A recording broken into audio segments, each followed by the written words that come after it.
갈라디아서 5장 22절로 23절 말씀입니다. 함께 봉독하도록 하겠습니다. 시작! 오직 성령의 열매는 사랑과 희락과 화평과 오래 참음과 자비와 양성과 충성과 온유와 절제니 이 같은 것을 금지할 법이 없느니라. 아멘. 믿음의 본질에 대한 논의부터 믿음의 종류에 대한 이야기까지, 그리고 지금 저희는 믿음의 실제에 대한 이야기를 하고 있습니다. 오늘 우리의 일상에서, 오늘 우리의 삶에서 어떻게 믿음을 확인해야 하는가, 또 이 믿음이 어떻게 우리의 삶에서 힘이 될 수 있는가에 대해서 이야기를 하고 있습니다. 이러한 논의와 이러한 설교에 유익이 있다면 두 가지가 있습니다. 첫 번째는 지금 내가 가지고 있는 믿음이 참된 믿음인가, 두 번째는 하나님께서 우리에게 주신 모든 복을 누릴 수 있는 유일한 방법이 믿음이라는 점에서 믿음으로만 우리가 하나님 나라를 누릴 수 있다는 것입니다. 그런데 오늘날 많은 그리스도인들의 삶을 보면 믿음이라는 것이 굉장히 억압의 도구나 도피의 수단으로 여겨지는 것을 보곤 합니다. 목사님, 제가 오늘 너무 힘듭니다. 목사님, 제가 오늘 여자친구한테 고백을 했는데 차였습니다. 목사님, 제가 취업 준비를 하는데 참 힘듭니다. 라고 하는 등의 많은 힘듦과 절망의 내용들이 쏟아질 때 교회가 하는 이야기는 야, 조금 더 믿음을 가져보자, 혹은 믿음이 없어서 그래 라고 이야기하는 것을 종종 들어볼 수 있습니다. 무슨 이야기입니까? 마치 오늘 나의 힘듦과 절망이 믿음이 없는 까닭으로 인한 것처럼 느껴지기도 한다는 것입니다. 혹은 항상 힘들고 절망이 있어서 실제적인 도움이 필요한데 교회가 하는 건 항상 추상적인 믿음, 그래서 이 믿음이 있으면 마치 도망갈 수 있는 영역을 제공해 주는 것처럼 우리가 받아들이게 된다는 것입니다. 믿음이 안 생기는 걸 어쩌란 말입니까? 기쁘지가 않은 걸 어쩌란 말입니까? 자, 이러한 우리의 문제 제기들은 오늘 우리가 살펴볼 희락, 기쁨과 관련해서 매우 중요한 이야기입니다. 왜냐하면 믿음이란 슬픔과 억압과 단순히 결단이 아니라 그 본질에는 기쁨이 있기 때문입니다. 믿음을 가진다는 것은 내가 기쁘다는 것을 의미합니다. 이 기쁨이 배제된 믿음은 있을 수가 없다는 것입니다. 그렇다면 우리의 삶에서 어떻게 믿음이 기쁨이 될 수 있습니까? 어떻게 우리는 어떤 믿음을 가져야 이 기쁨을 누릴 수 있냐는 것입니다. 갈라디아서에서는 성령의 열매로서 기쁨을 이야기하고 있습니다. 이 기쁨은 두 가지의 특성이 있습니다. 이 열매로서의 기쁨은 두 가지의 특성이 있습니다. 첫 번째는 스스로 맺힐 수 없다는 것입니다. 내가 아무리 노력하고 결단하고 헌신과 자극과 조건을 만든다 할지라도 나는 스스로 이 열매를 맺을 수가 없다는 것입니다. 그렇다면 우리가 해야 되는 믿음의 훈련들은 어디를 향해야 되는가? 내가 이러한 성품들을 만들어내야지가 아니라 이러한 성품을 낼 수 있는 주 예수 그리스도에게 내가 붙어 있어야 된다는 것입니다. 신자가 해야만 하는 훈련은 믿음을 생성해내는 훈련이 아니라 믿음을 주시는 하나님께 붙어 있는 훈련입니다. 두 번째는 이 열매가 단수입니다. 그리고 저번 주 저는 이 단수된 열매의 본질은 바로 사랑이라고 이야기되었습니다. 믿음은 사랑으로서 역사할 때만 믿음일 수 있습니다. 그리고 그 사랑에는 여러 가지 내용이 있는데 오늘 바울은 그 사랑의 내용으로서 사랑과 희락과 화평과 오래 참음과 자비와 양성과 충성과 온유와 절제라고 하는 성품들에 대해서 이야기하고 있다는 것입니다. 놀랍게도 이 성품들은 모두 관계성과 연관이 되어진다는 것입니다. 종합적으로 이해하면 그렇습니다. 하나님 대신 성품은 사랑으로서 나타납니다. 그 사랑을 우리가 맛보았을 때 우리의 삶에서 나타나는 믿음의 반응은 반드시 이런 9가지 열매들을 포함하고 있어야 된다는 것입니다. 우리가 삶에서 확인해야 되는 믿음에 대한 바로미터가 무엇이냐? 이러한 9가지 열매가 있느냐는 것입니다. 그러나 여러분, 선별적으로 열매를 선택할 수 없습니다. 저는 오래 참음은 있는데 기쁨은 없어요. 저는 양성은 있는데 절제는 좀 없는 것 같아요 라고 하는 것은 통하지 않는다는 것입니다. 바울은 이것을 하나로 이야기하고 있기 때문입니다. 그렇다면 오늘 저희는 이 사랑의 열매의 본질로서 사랑 중에서 기쁨에 대한 이야기를 해보고자 합니다. 사랑을 하는데 기쁨이 없다면 어느 누구도 이 사랑을 사랑으로 받지 않을 것이기 때문입니다. 그렇다면 이 기쁨에 대해서 우리는 어떻게 보아야만 할까요? 이 질문을 풀기 위해선 두 가지의 질문을 가지고 있으시면 됩니다. 첫 번째는 기쁨이란 무엇인가? 두 번째는 그 기쁨을 만들어내는 것은 무엇인가에 대한 것입니다. 그래서 저 역시도 설교를 기쁨이 무엇인지 그리고 그 기쁨을 만들어내는 것이 무엇인지에 대한 이야기를 좀 해보고자 합니다. 일반적으로 기쁨이라는 것은 즐거움, 행복, 만족감이라고 하는 것과 동의어로 취급이 되었습니다.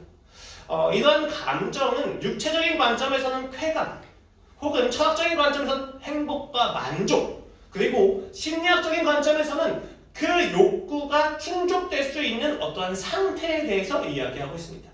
여러 가지 용례가 있지만 사실 기쁨이라고 하는 것에 대한 공통적인 이야기는 즐거움입니다. 이 단어는 슬픔과 지루함과는 대비되는 감정입니다. 이렇게 일반적으로 우리가 기쁨을 이해할 때 우리는 이것이 단순히 일반적인 정의니까 몰라도 돼 라고 이야기하시면 안 됩니다. 왜냐하면 이러한 기쁨에 대한 일반적인 정의 안에서도 성경적으로 우리가 알아야만 하는 것이 있기 때문입니다. 공통적인 공통분모가 있다는 것입니다. 그것이 무엇이냐면 기쁨은 바로 감정이라는 것입니다. 여러분, 감정은 통제가 될 수 없습니다. 감정은 내가 논리적으로 유추하고 또 추론한 결과로서 나오는 결론이 아닙니다. 감정은 매우 직관적인 반응입니다. 오늘 우리가 보고 있는 기쁨이라는 것은 바로 그러한 감정입니다. 내가 스스로 내야지, 헌신해야지, 결단해야지. 나는 믿음을 명령받았으니까 난 믿어야 돼. 난 기쁨을 명령받았으니까 기뻐야 돼. 라고 하는 결단만 가지고 내 삶에 기쁨이 나오지 않는다는 것입니다. 믿음은 감정입니다. 예를 들어 보겠습니다. 한 부부가 있습니다. 얼마 전 아이를 출산하고 육아에 전념하고 있는 부부입니다. 남편은 밤낮 일하고 와서 아내를 위로해주고 또 아이에 대한 육아를 또 하기 시작합니다. 잠이 부족해지기 시작하는 거죠. 그러던 어느 날 아내가 엄마가 너무 보고 싶어서 친정에 가겠다고 이야기합니다. 그 소식을 들은 남편은 너무 슬퍼요. 아내가 없으면 얼마나 슬프겠습니까? 그래서 남편은 최대한 슬픈 표정을 짓고 가지 않았으면 좋겠는데 그러면 아니 근데 가지 않았으면 좋겠는데 어쩔 수 없지. 어머니를 꼭 뵙고 와 라고 이야기하면서 보내줍니다. 오전에 그 아내가 출발을 하고 남편은 일을 마치고 돌아오는데 아무도 없습니다. 그 조용한 적막감이 그에게 참으로 힘든 고독감을 안겨줍니다. 남편은 지금 매우 슬픈 상태에 있습니다. 여러분, 반복해서 이야기지만 지금 남편은 매우 슬픈 상태입니다. 아무도 없기 때문입니다. 아무도 없는 그 상태에서 남편은 그 공허함을 채우기 위해서 전화기를 듭니다. 그리고 전화를 합니다. 여기 치킨 한 마리 배달되나요? 그리고 그 치킨 한 마리로도 공허함을 채울 수 없기 때문에 TV를 틀고 그동안 아이와 아내 때문에 볼 수 없었던 야구를 시청하기 시작합니다. 다시 한번 말씀드리지만 슬프기 때문입니다. 그러나 이 사람은 매우 지혜로운 남편이기 때문에 휴대폰을 들고 전화는 하지 않고 문자로 아내에게 카톡을 보냅니다. 보고 싶어. 그리고 전화를 하지 않습니다. 왜냐하면 전화를 하면 만에 하나의 가능성이 생길 수 있기 때문입니다. 그래서 문자만 보내고 다시 집중하다가 이렇게 선잠이 되기 시작했습니다. 그런데 갑자기 문이 열리는 소리가 들립니다. 그리고 화들짝 깨서 나가보니 아내가 서프라이즈라고 이야기합니다. 그 서프라이즈가 정말 굉장한 의미에서 서프라이즈입니다. 그 남자에게는. 그 남편은 그 아내를 보고 굉장히 당황스러워서 지어야만 하는 표정을 못 짓고 있습니다. 그 아내가 나머지 치킨 쪼가리들과 그리고 계속 시청되어지고 있는 야구를 보면서 표정이 어두워지는 것을 직감하자 남편은 지금 내가 이럴 때가 아니구나. 내가 지금 얼마나 반가운지에 대해서 표현을 해줘야겠구나 라고 하고 그제서야 표정을 활짝 지으면 아이고 이제 왔어? 라고 표정을 지어줍니다. 여러분, 이것은 기쁨이 아닙니다. 우리가 가지고 있는 기쁨이라는 감정은 이렇게 어떤 논리적인 추론과 과정을 거친 결론으로서 나오는 것이 아니라는 것입니다. 신자가 명령받고 있는 기쁨은 억지로 해야만 하는 무언가가 아니라 자연스럽게 나오는 것입니다. 어느 날 초인종 소리가 들려서 나가보니 그 약혼자가 꽃다발을 들고 활짝 웃고 있는 것을 보았을 때 나도 모르게 미소가 배시시 지어지는 기쁨이라는 말입니다. 물론 꽃다발은 배시시 미소 짓게 하지만 돈다발은 활짝 웃게 해줄 것입니다. 우리의 삶에서 기쁨이라면 그런 거예요.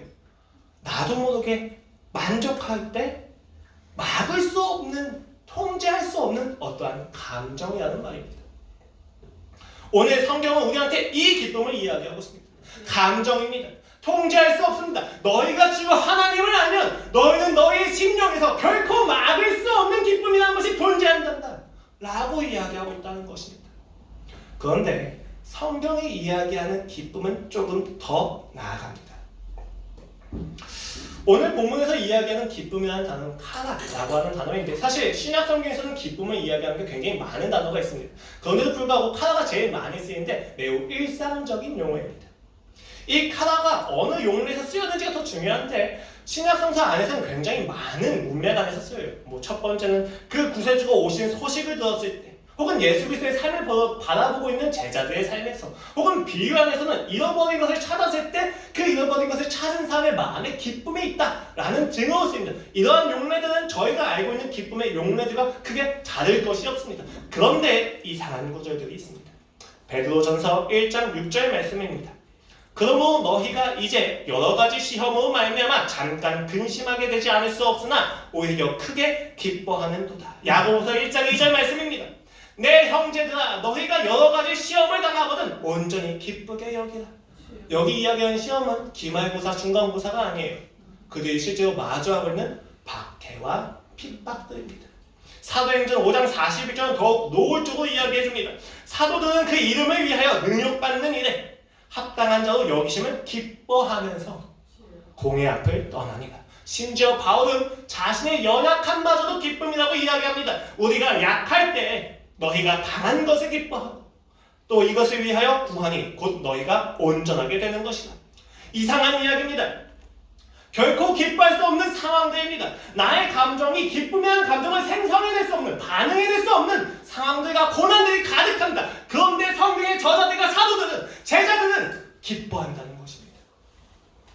지금 이 기쁨은 말씀드렸듯이 통제한 결과가 아닙니다. 힘들어 죽겠는데 그래도 기뻐해야지 라고 하는 억지가 아니라는 것입니다. 왜냐하면 기쁨이란 그렇게 막을 수 있는 것이 아니기 때문입니다. 그 모든 고난과 아픔과 상처와 슬픔에도 불구하고 자신이 막을 수 없는 기쁨의 감정이 있다는 것입니다. 찬송하리로다를 이끌어내는 무언가가 있다는 것입니다. 그것은 도대체 무엇입니까? 도대체 그리스도인들은 어떤 기쁨의 내용을 가지고 있길래 그 고난과 아픔 속에서 기쁨을 토해내냐는 말입니다. 성경적 기쁨에 대해서 가장 잘 나타내는 구절이 있다면 빌립보서 4장 4절 말씀일 겁니다. 주 안에서 항상 기뻐하라. 내가 다시 말하노니 기뻐하라. 이 구절에서 바울은 빌립보 교회에게 기쁨을 명령하고 있습니다. 그리고 항상이라고 이야기하고 있습니다. 어느 때는 기뻐하고 어느 때는 슬퍼해라가 아니라 항상 기뻐하라고 이야기하고 있습니다. 바울은 지금 빌립보 교회가 할 수 없는 것을 명하고 있는 것입니까? 바울은 지금 빌립보 교회에게 이것을 통해서, 너희가 기뻐하는 것을 통해서 너희의 신앙을 입증해내라고 이야기하는 것입니까? 그렇지 않습니다. 신약성서에서, 특히 신약성서에서 이야기하는 모든 명령은 이루어졌다는 것을 근거로 하고 있기 때문입니다. 그래서 바울은 기뻐하라고 했었을 때 전치사를 통해서, 부사구를 통해서 하나의 제한을 둡니다. 마음껏 기뻐해라, 어디서나 기뻐해라가 아니라 주 안에서 기뻐하라 라고 이야기하고 있습니다. 왜냐하면 이 주님만이 그들이 가진 기쁨의 출처요 근원이기 때문입니다.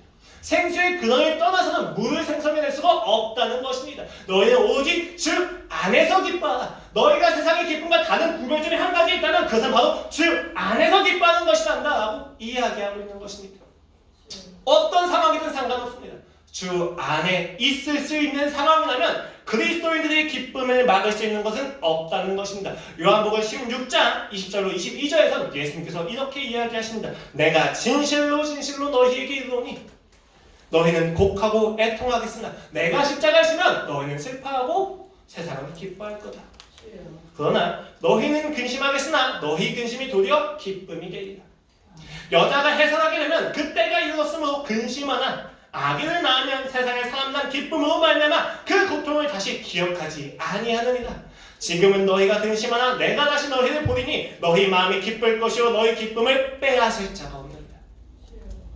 예수님께서 기쁨을 명령하실 때에는 고난과 근심과 슬픔과 아픔이 없는 것을 가져가지 않으셨습니다.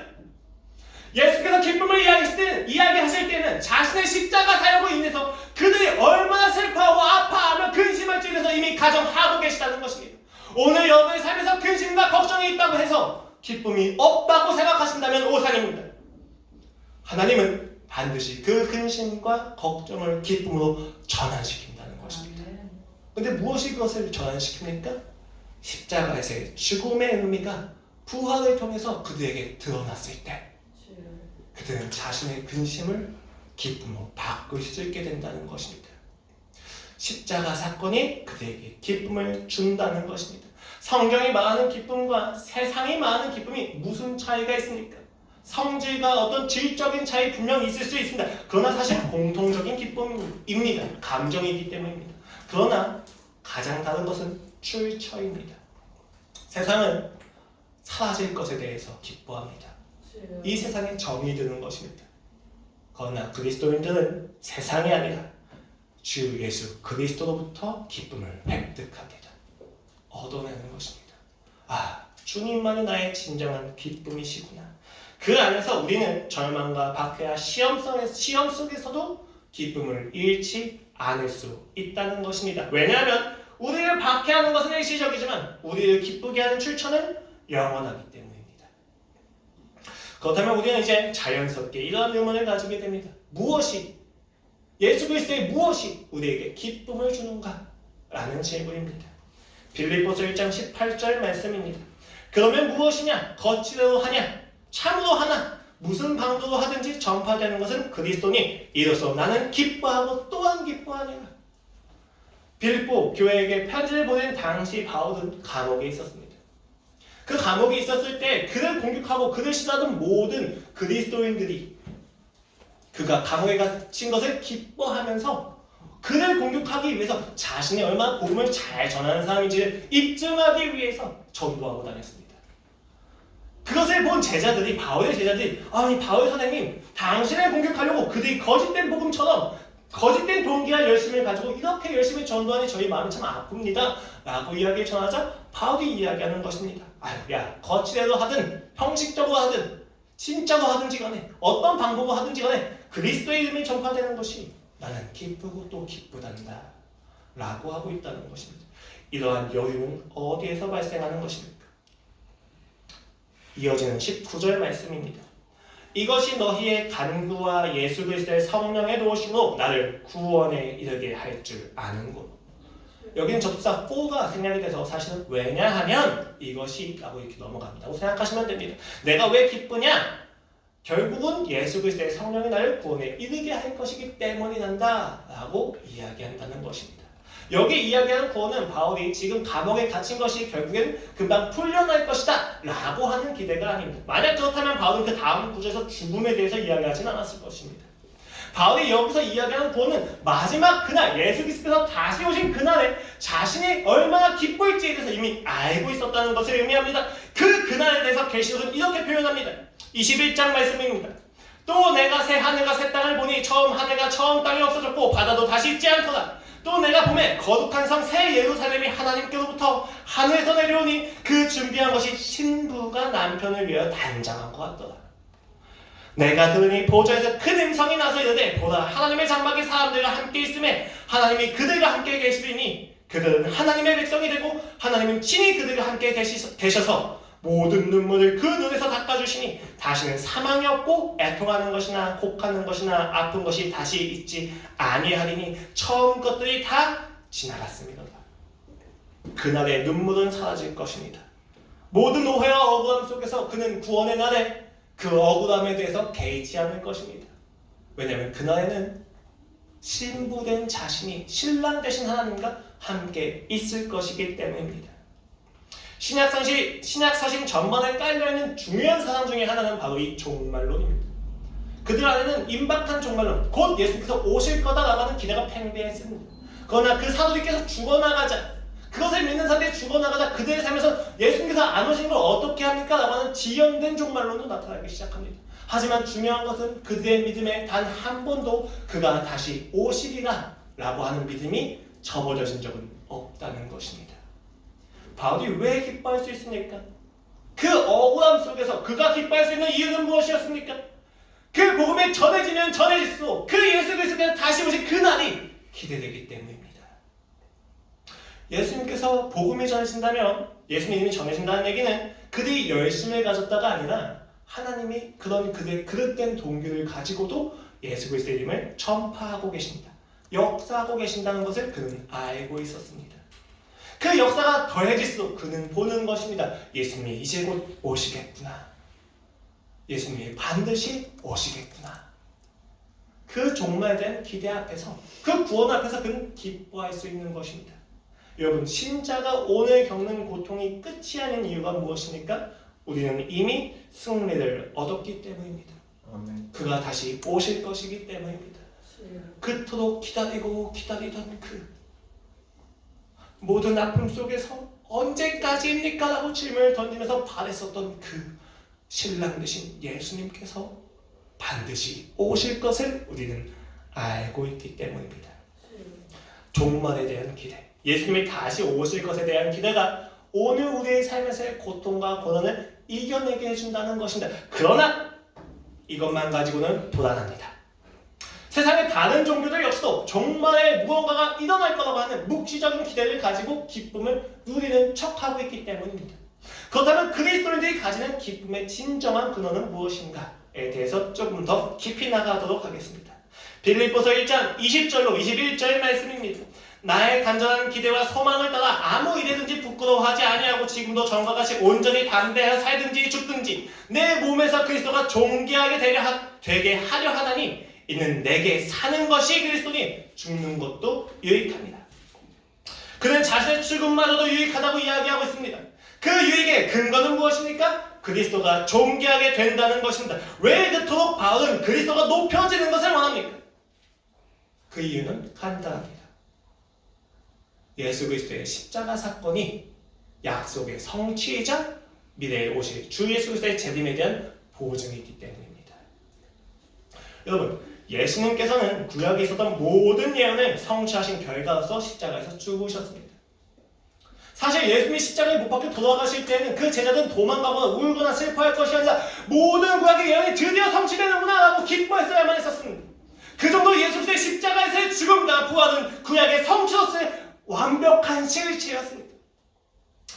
모든 제사와 모든 계속과 속죄의 예표가 실제로 이루어진 현장이었습니다. 12지파는 12교회에서 서게 되는 것이었으며 사단의 머리는 밟혀서 사단에서 사망에서 이기신 그의 승리가 보장되는 일들이었습니다.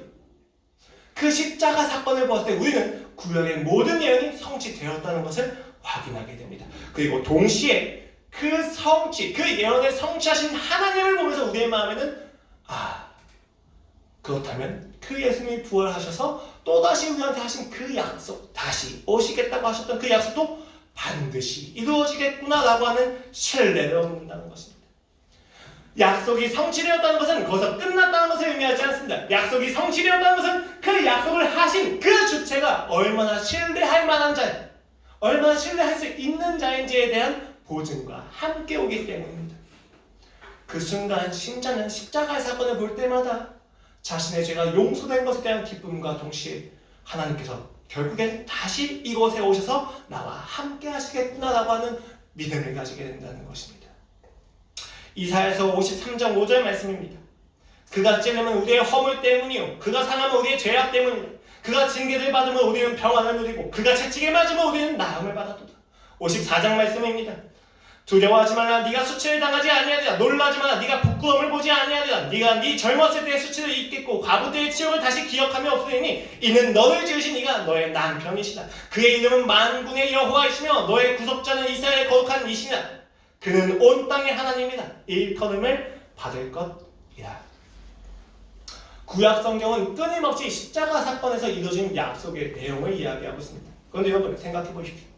십자가 사건 이후에 그 내용이 정말 온전하게 다 이루어졌습니까? 다 이루어졌습니다. 그런데 그 이루어짐은 아직 완벽하지만 온전하지는 않습니다. 이 시간과 공간 속에서 이루어져 나가고 있다는 것입니다. 그래서 예수님이 부활하실 때 내가 다시 오겠다라고 약속을 다시 했다는 것입니다. 여러분, 십자가 사건을 볼 때 우리가 볼 수 있는 것은 무엇입니까? 나를 위해서 죽으시고 부활하신 예수 그리스도를 내가 오늘 만날 때 나는 그 미래에 그가 다시 오실 것에 대해서 믿음을 가질 수 있다는 것입니다. 여러분, 이것이 바로 세상이 가지는 잘못된 기쁨과 전혀 다른 이야기입니다. 왜냐하면 우리의 기쁨은 정신승리가 아닙니다. 아무런 근거 없이 하는 기쁨이 아닙니다. 우리의 기쁨은 주 예수의 십자가 사건이 보증수표로서 증거된 기쁨의 근거가 있다는 것입니다. 성령님께서 보증이 되신다는 얘기가 바로 이러한 이야기입니다. 십자가 사건이 결국 다시 오실 예수 그리스도에 대해서 보증을 해주고 있다는 것입니다. 신자의 기쁨은 미래에 있지 않습니다. 신자의 기쁨은 이미 이루어진 미래에 있습니다. 노르망디 상륙작전이 성공한 이후에 전투에 임하는 자세와 그 이전의 전투에 임하는 자세는 전혀 다른 것입니다. 승리를 얻기 위해서 달려가는 인생과 승리를 이미 얻은 사람이 나아가는 인생은 다른 것입니다. 여러분, 영화를 볼 때 누가 걱정합니까? 결국은 주인공이 다 이길 거란 걸 알고 있지 않습니까?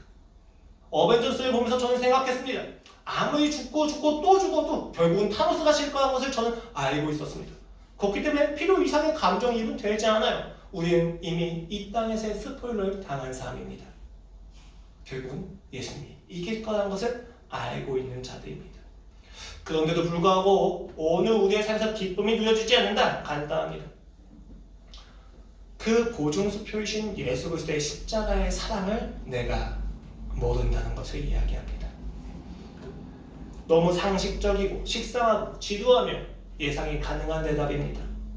주 예수 그리스도의 십자가로부터만 기쁨은 말미암습니다. 호세아서 2장 말씀입니다. 여호와께서 이르시되 그날에 네가 나를 내 남편이라 일컫고 다시는 내 바알이라 일컫지 아니하리라. 내가 바알들의 이름을 그의 입에서 제거하여 다시는 그의 이름을 기억하여 부르는 일이 없게 하리라. 우리가 신랑을 만난 그날입니다. 여러분, 이 땅 살면서 얼마나 힘드십니까? 얼마나 고되십니까? 하나님 나의 인생의 유일한 가치인데 세상이 유일하게 계속 세상이 나의 가치가 되어진 인생이 얼마나 고됩니까? 빨리 죽었으면 좋겠다. 하나님만 봤으면 좋겠다. 그냥 빨리 죽어서 예수님과 함께하는 것이 가장 기쁘지 않은가? 라고 하는 고난과 아픔 속에서 얼마나 힘겨우십니까? 그러나 여러분, 그 고난은 고난으로 끝나지 않습니다. 여러분이 이 땅에 정을 두고 산다는 것 자체가 여러분의 인생의 결론이 아닙니다. 여러분 인생의 결론은 주 예수 그리스도의 십자가에서 이미 밝혀진 하나님의 승리입니다. 그 승리를 누리는 인생으로 여러분이 돌아가셔야만 한다는 것입니다. 그리스도의 십자가를 볼 때 우리는 이미 이루어진 하나님의 약속 그리고 우리의 참된 신앙을 다시 한번 확인하게 됩니다. 그것을 알고 있기 때문에 바울은 이렇게까지 고백합니다. 빌립보서 2장 7절 말씀입니다. 그러나 무엇이든지 내게 유익하던 것을 내가 그리스도를 위하여 다 해로 여길 뿐더러 또한 모든 것을 해로 여김은 내 주 그리스도 예수를 아는 지식이 가장 고상하기 때문이다. 내가 그를 위하여 모든 것을 잃어버리고 배설물로 여김은 그리스도를 얻고라고 이야기합니다. 그는 인생의 유일한 기쁨이 그리스도를 얻는 것이라 이야기하고 있습니다. 그래서 심지어 그는 이렇게까지 이야기합니다. 19절 말씀입니다. 나의 하나님이 그리스도 예수 안에서 영광 가운데 그 풍성한 대로 너희 모두 쓸 것을 채우시리라. 여러분, 감옥에서 누가 누구에게 위로를 합니까? 가장 가지지 못한 자가 그들에게 너희도 다 풍성하게 가지게 될 거라고 이야기하는 모순을 알고 계십니까? 웃기지 않습니까? 공부를 못하는 꼴찌가 와서 1등한테 이야기하는 것입니다. 야, 공부하지 않아도 결국 하나님께서 공부하게 하실 거야. 걱정하지 마. 1등이 듣기는 어떻습니까? 가짜습니다. 그런데 바울은 지금 그 가짜는 행동을 하고 있다는 것입니다. 감옥에서 모든 것을 박탈당한 자가 일상 속에 있는 신자들에게 너희에게 필요한 모든 것을 주실 것이다 라고 이야기하고 있다는 것입니다. 왜 그렇습니까? 그들에게 필요한 건 다른 것이 아니라 예수이기 때문입니다. 그들에게 진정으로 필요한 건 세상의 방법론과 티칭의 방법이 아니라 어떤 이 상황을 조금만 더 낫게 개선해줄 수단과 계기가 아니라 주 예수 그리스도라는 것을 그는 너무 정확히 알고 있었기 때문입니다. 우리는 구원이라는 것을 은혜로 받았다는 것을 알면서도 끊임없이 구원을 이루고 싶어합니다. 노력하고 헌신하는 어떤 자극과 조건을 만들려고 합니다. 미래의 막연한 미래와 불안정한 그 불확실한 미래에 대해서 자신이 무언가를 준비하고 있다는 것 자체에 만족을 합니다. 여러분, 중고등학생들이 왜 그렇게 야자 시간에 그 자습 시간이 남아있습니까? 공부도 안 하면서. 물론 저의 이야기를 일반화시키는 걸 수도 있습니다. 자습 시간에 고등학교에 남아있어서 공부했던 기억이 손에 꼽습니다. 그런데 불구하고 왜 그 자습 시간에 꼭 남아있습니까? 그 자습 시간에 그 교실에 남아있지 않으면 불안한 겁니다. 도태될까봐.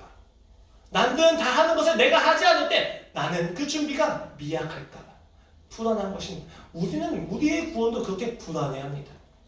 끊임없이 불안해서 무언가를 더 채워넣으려고 하는 것입니다. 심지어 미래에 대한 불안을 그렇게 채우는 것을 넘어서서 오늘 자신의 비참한 현실에 대해서 과거의 아픔과 상처와 슬픔마저도 핑계 삼습니다. 오늘 내가 이렇게 된 것은 과거에 이런 아픔이 있기 때문이야 라고 끊임없이 나를 합리화시켜야 됩니다. 왜 그렇습니까? 그 합리화시킬 수 있는 핑계거리가 없어지면 오늘 나의 이런 비참한 상태에 대해서 해결할 수가 없어요. 오늘 나의 이런 비참한 상태를 그대로 받아들이기엔 나는 너무 연약합니다. 그러니까 받아들일 수가 없는 거예요. 이때 예수 그리스도의 십자가에서 죽으심과 부활하신 그 마음이 보이기 시작합니다. 내가 자격과 조건을 갖추지 않는다 할지라도 괜찮다는 것을 그가 알려주시는 겁니다. 십자가에서 발견하신 사랑이 무엇입니까? 내가 좀 이쁘지 않더라도, 내가 좀 부족하더라도, 내가 남들보다 좀 더 가졌더라도 상관없이 나를 사랑하시는 그 사랑을 맛보았기 때문입니다. 여러분, 고난은 무엇입니까? 우리가 그토록 이야기하는 근심은 무엇입니까? 내가 가지고 있는 소유와 내가 가지고 있는 능력이 부정당한다는 것입니다. 내가 나의 평생을 나의 정체성에 대해서 소유와 능력을 가지고 입증을 해왔는데 내가 열심히 사는 노력을 가지고 내가 이루어낸 성취를 가지고 나라고 하는 삶을 설명해왔는데 고난이 오니까 그 소유와 능력이 다 없어지는 거예요. 다 무너져내립니다. 그러니까 나를 설명할 수가 없게 됩니다. 우리는 이것을 고난이라고 이야기합니다. 그리고 성경은 이것을 구원이라고 이야기합니다. 너가 너를 볼 때 만족할 수 있는 소유와 능력이 아니라 오로지 주 예수 그리스도의 사랑만이 너의 존재를 확인시켜줄 수 있단다 라고 이야기하기 위해서 그는 고난과 아픔과 상처를 줄 수밖에 없다는 것입니다. 오늘 여러분의 삶에서 고난이 있다면 그 고난은 나를 향하신 주 예수 그리스도의 사랑이라는 것에 대해서 우리는 명확히 알고 있다는 것입니다. 기쁨이 무엇입니까? 내 존재가 내 자격과 조건이 아니라 그의 사랑이라고 하는 확실한 토대를 발견했다는 것. 나를 사랑해줄 수 있고 나를 떠나지 않는 누군가를 평생을 바라봤는데 내가 비로소 그 십자가 안에서 그 사람을 만나고야만 한다는 것. 주님, 내가 사랑받기 위해서 더 이상 노력하지 않아도 괜찮나요? 주님, 내가 좀 더 하나님께 즐거움이 되기 위해서 조금 더 이를 악물고 살지 않아도 괜찮나요? 십자가에서 음성이 떨어집니다. 괜찮단다. 괜찮단다. 오늘 너의 가정이 좀 불우하다 할지라도, 네가 조금 못생겼다 할지라도, 네가 조금 키가 작다 할지라도, 네가 조금 능력이 없다 할지라도 괜찮단다. 여러분이 좀 솔직해집시다. 교회 안에서 분명히 못생긴 사람이 있어요. 아니, 우리 좀 솔직해지. 조금 키가 작은 사람이 있습니다. 평균치를 두고 보았을 때 조금 부족하다라고 느껴지는 사람들이 있어요. 사실이에요. 그 사람들이 그 부족함 때문에 힘들어할 때, 야, 괜찮아, 너 좀 그래도 괜찮아 라고 안 해도 돼요. 여러분, 부족하기 때문에 예수를 안 믿습니까? 부족하기 때문에 사랑을 못 받습니까? 아니에요. 부족한 게 무슨 상관? 또 이런 사람도 있어요. 난 좀 돈이 많아. 좀 잘생긴 사람이 있어요, 확실하게. 뭐 평균치를 누구한테 줄 거냐에 따라 좀 달라지긴 하겠지만 잘생긴 사람이 분명히 있습니다. 예쁜 사람도 분명히 있어요. 그런데 뭐 어쩌라고요? 잘생겨서 예수님 만나주신 겁니까? 이런 사람도 있습니다. 아, 목사님, 저는 담배 펴서 예수님 못 만날 것 같아요. 제가 담배 끊으면 예수님 믿으러 갈게요. 장난합니까? 예수님 믿는 거하고 담배 피는 거하고 동등합니까?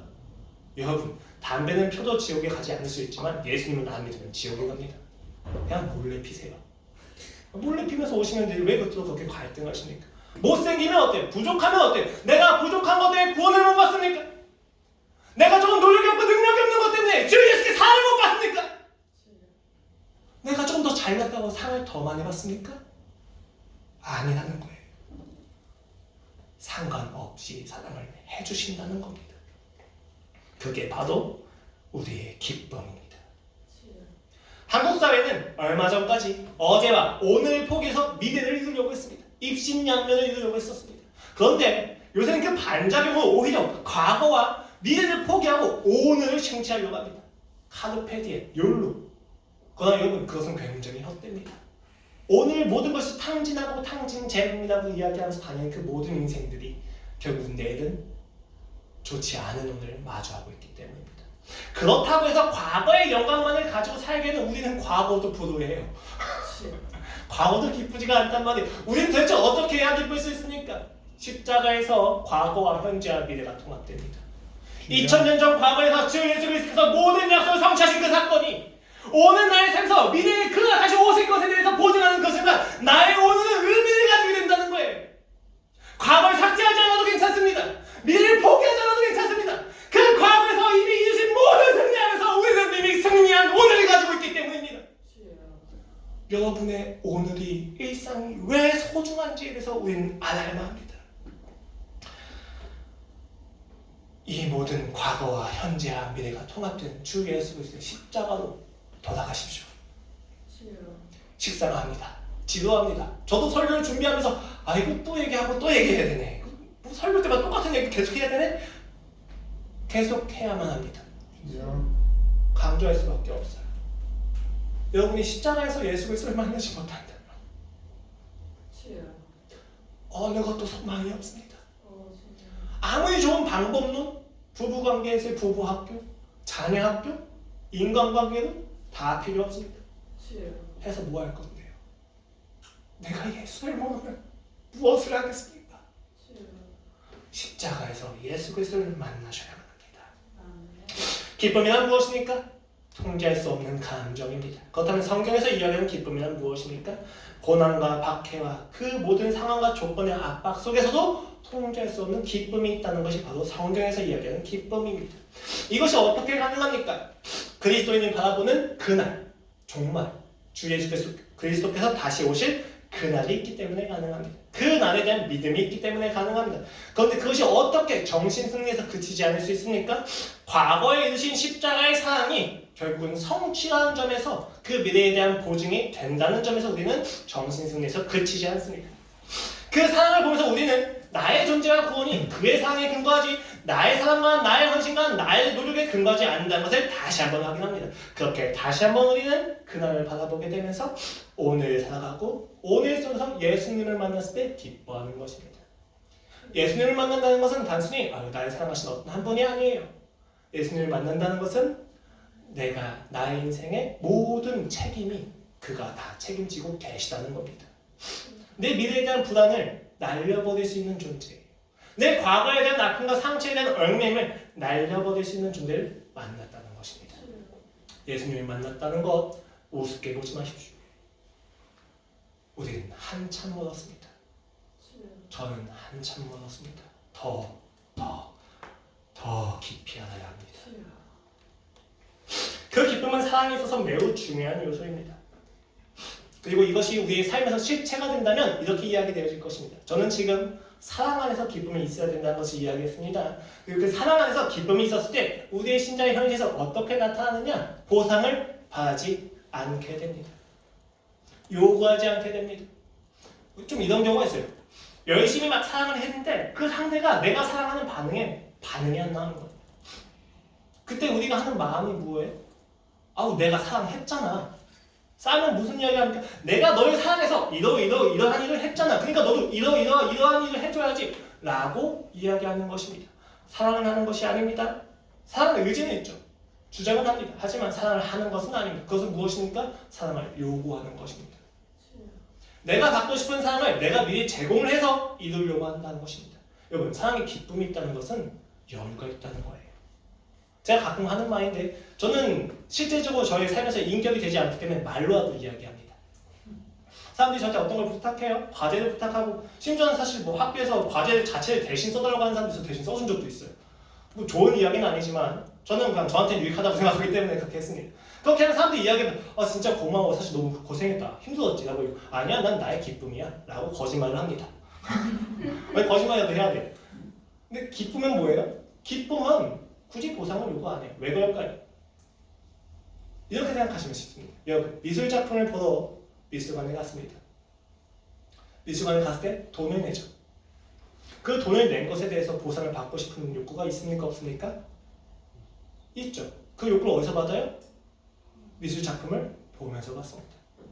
여러분 사랑이라는 건 이런 거예요. 내가 이미 보는 것으로 보상을 받았다. 내가 상대를 보는 것으로 보상을 받았기 때문에 굳이 내가 원하는 행동을 그가 해주지 않아도 된다는 것입니다. 내가 이렇게 했으니까 너도 이렇게 해야지라고 하는 세상의 인과관계가 깨져버리는 거예요. 근데 우리 보상받은 게 있긴 해야 되잖아요. 그 보상이 뭐다? 그리스도, 예수 그리스도를 아는 지식이라는 의미입니다. 나는 그 주고받아야만 하는 비즈니스적인 사랑에서 해방되었다는 거예요. 나는 이미 나를 온전히 사랑하신 예수 그리스도를 만났다는 것입니다. 그 자체가 우리에겐 보상이 되는 거예요. 그 아름다움이 우리에겐 보상이 되는 거예요. 하나님 내가 하나님을 사랑하니까 이렇게 해주셔야 되는 거 아닙니까? 라고 하는 것 자체가 아직 하나님을 못 만났다는 것입니다. 하나님을 만나면 우리는 그 순간 그것에서 만족하게 됩니다. 사랑의 기쁨이 있다는 것은 그런 것입니다. 상대에게 요구하지 않아도 된다는 것입니다. 그것을 위해서는 여러분 더 실제적으로 그 상황에 대한 해석이 필요한데 이 부분 나중에 더 깊이 나갈 생각입니다. 그 상대의 인생에서 역사하신 하나님을 보기 위해서 필요한 분별력이 또 있습니다. 그 분별력 우리가 또 배워나갈 것입니다. 오늘 중요한 것은 그 상대가 이미 주 예수 그리스도의 사역 안에 있다는 것을 보았을 때 혹은 그를 통해서 하나님께서 내 안에서 역사하신 걸 보았을 때 우리는 이미 기쁘다는 것입니다. 보상을 요구하지 않아도 괜찮습니다. 그래서 존 파이퍼 목사님은 이렇게 이야기하는 것입니다. 우리가 주 안에서 하나님을 즐거워할 때 하나님은 우리 안에서 영광을 받으신다. 여러분 우리가 어떻게 하나님 안에서 만족할 수 있습니까? 나를 있는 그대로 즐거워해 주시는 예수님을 만났을 때 우리는 만족합니다. 그를 찌르고 핥히고 부수고 망가뜨렸는데도 불구하고 여전히 나를 사랑하시는 그 하나님을 만났을 때 우리는 즐거워합니다. 만족합니다. 그토록 찾았던 그 한 사람의 신랑을 만났기 때문입니다. 하나님이 말씀하십니다. 주 안에서 항상 기뻐하라. 내가 다시 말하노니 기뻐하라. 그 기쁨이 여러분이 걷는 성화의 여정에서 믿음을 증명해 주어야 말 것입니다. 마지막 한 가지 예시 들고 마치도록 하겠습니다. 6.25 전쟁이 터지기 전 사랑을 하던 젊은 남녀가 결혼을 약속합니다. 근데 결혼을 약속한 그 바로 전날 전쟁이 터져서 그 남자가 징병돼서 끌려가게 됩니다. 징병돼서 끌려가는 그 남자가 아내한테 준 한 가지는 자기가 가장 소중하게 여기던 반지입니다. 그 반지를 반으로 쪼개서 그녀에게 줍니다. 여기서 뭐 현실적으로 그 반지를 어떻게 쪼갤 수 있지? 라고 질문하지 마십시오. 저도 잘 모르겠습니다. 일단 반지를 쪼갰어요. 그래서 주었습니다. 그렇게 끌려간 후 아내가 아니죠. 그 여자는 그 남자를 끊임없이 기다립니다. 하염없이 기다리는 세월 3년이 지났는데 그가 오지 않습니다. 돌아온 것은 그의 군번줄 뿐입니다. 그의 군번줄 앞에서 그녀는 그저 울고 있습니다. 흐느낍니다. 그리고 시간은 또 지나갑니다. 시간이 지나면서 그녀의 얼굴에는 주름이 가득해지기 시작했습니다. 세월의 흔적을 피할 수 없었습니다. 이전에 아름다웠던 그녀의 얼굴에서의 젊음은 이미 사라졌습니다. 심지어 그녀는 일을 하다가 화상을 입어서 정말로 이제는 조금 보기 힘들 정도의 얼굴이 되었습니다. 적적한 나머지 그녀는 전쟁을 통해서 발생하게 된 고아들을 책임지면서 근근히 살아갑니다. 그 아이들에게서 자신의 정체성을 확인하면서 살아갑니다. 힘들고 고난이고 외롭습니다. 그런데 어느 날 한 할아버지가 그문 앞에서 기다립니다. 그녀가 그 남자를 보았을 때 번개를 맞은 것처럼 그 자리에 우뚝 서서 아무 일도 하지 못합니다. 둘은 서로의 눈빛을 교환하며 그저 눈물만 흘리며 아무 말도 하지 못합니다. 그런데 변한간 그녀가 돌아서서 도망칩니다. 그 도망친 그녀를 보고 할아버지는 따라갑니다. 그리고 그녀를 잡고 흐느껴서 울립니다. 그녀가 이야기합니다. 나는 더 이상 당신이 기억하던 그 소녀가 아니에요. 나는 이제 화상을 입었고 늙어서 추해졌습니다. 난 당신이 사랑하던 그 아름다운 자가 아닙니다. 당신을 만나기에는 나는 이미 너무 늙었습니다. 그 남자가 이야기합니다. 당신이 아무리 늙었어도 당신이 목에 걸고 있는 그 반쪽짜리 반지는 여전하지 않습니까? 여러분, 신자는 그 반지를 가지고 있습니다. 심지어 신자는 완벽한 반지입니다. 하나님께서 우리를 보실 때 내가 얼만큼 화상을 입었나, 얼만큼 불쌍한가가 아니라 그 상황을 확인해주는 유일한 도구는 십자가에서의 죽음과 부활에 대한 확인입니다. 하나님 우리에게 이야기하십니다. 내가 너를 사랑한단다. 그 십자가를 통해서 나는 그 사랑을 포기할 수가 없단다. 우리는 이야기합니다. 주님, 제가 참 못났는데요. 내가 당신 얼마나 많이 찔렀는데요. 나는 이러한 상처가 있어서 당신에게 사랑받기 온전치 않습니다. 그럼 하나님은 이야기하십니다. 애야, 십자가면 충분하단다. 그렇습니다. 십자가면 충분합니다. 그 충분한 십자가를 알았을 때 비로소 우리는 기뻐할 수 있다는 것입니다. 기도하겠습니다. 하나님 아버지, 오늘도 우리의 삶에서 십자가를 주시니 감사합니다. 그 기쁨을 주시니 감사합니다. 주여, 우리의 사랑은 기쁨입니다. 하나님을 향한 온전한 기쁨입니다. 억지로 하는 것이 아니라 주에게 내가 온전히 수용받는 것에 대한 기쁨을 가지게 됩니다. 내가 그 기쁨을 가지고 이 땅에서 살아갈 때 사람들 역시도 나에게 그 기쁨을 누리게 하여 주시옵소서. 나 역시 그들을 온전히 기쁘게 받을 수 있게 하여 주시옵소서. 아버지, 우리의 삶에 기쁨이 넘치기를 소망합니다. 내가 주를 위해서 어떤 일을 열심히 하는 것이 아니라 내가 주를 위하여 열심히 그를 즐거워하게 하여 주시옵소서. 감사하며 예수 그리스도의 이름으로 기도드렸습니다. 아멘.